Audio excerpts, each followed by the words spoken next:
તો મિત્રો આપણે આવ્યા છીએ આજ શૈલેષભાઈના ઘરે અને શૈલેષભાઈને બહુ તકલીફ છે અત્યારે અને તેમના બે પગ અત્યારે ખોટા છે અને જેઓ બેસી પણ નથી શકતા.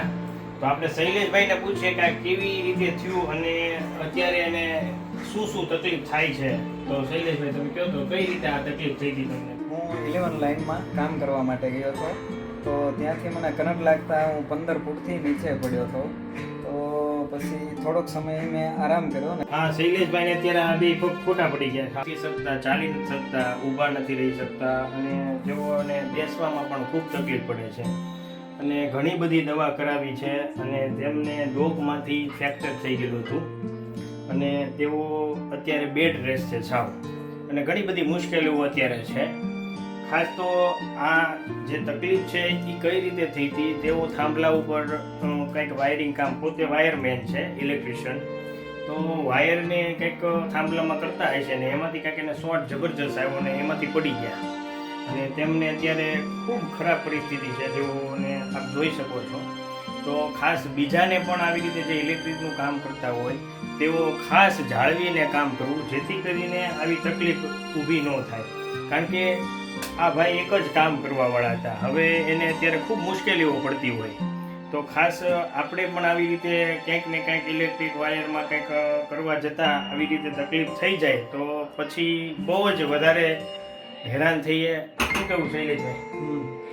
કેવી અત્યારે તમને આમ કેવી પરિસ્થિતિમાં તમે આમ છે અત્યારે તમે સેજ આમ તમારી લાઈવ સેજ પરિસ્થિતિ કયો? અત્યારે જે હું પરિસ્થિતિમાંથી પસાર થઈ રહ્યો છું, કારણ કે હું કમાવાવાળો એક જ હતો અને મારે એક બાબો, એક બેબી, બે અને અમે 3 જણા છીએ. અત્યારે ઘર આંકવું બહુ મુશ્કેલ પડે છે, એટલે કોઈ પણ ઇલેક્ટ્રિશિયન ભાઈ કે કોઈ પણ વ્યક્તિ ઇલેક્ટ્રિકથી આઘા રહે એવી મારી ઓલું છે કે તમે છોટ ન લાગે એવી રીતે તમારે કામ કરવું. અને ઘણું બધું એ ફર્યા, આર્થિક રીતે પણ ઘણી તકલીફ છે અને અત્યારે માનસિક રીતે પણ, કારણ કે સારું ન થાય એટલે થોડું ઘણું બધું એ તકલીફ રહેતી હોય. તો ખાસ આમાંથી ઘણી બધી પ્રેરણા લેવા જેવી છે કે આપણે જે પણ કામ કરતા હોઈએ તેમાંથી ધ્યાન આપીને કામ કરવું જોઈએ, જેથી કરીને આવી પરિસ્થિતિ ન સર્જાય. તો શૈલેષભાઈ, તમને ફૂલ લઈને ફૂલની પાકડી તમને થોડી ઘણી દવામાં હેલ્પફુલ થઈ શકે એ રીતે હું તમને થોડું ઘણું મારી રીતે મદદ કરું છું. સાહેબ, તમે મને ઘણી મદદ કરી છે. હવે હવે એ મદદ આમ જુઓ સાહેબ, સાહેબ મને બહુ મદદ કરી છે.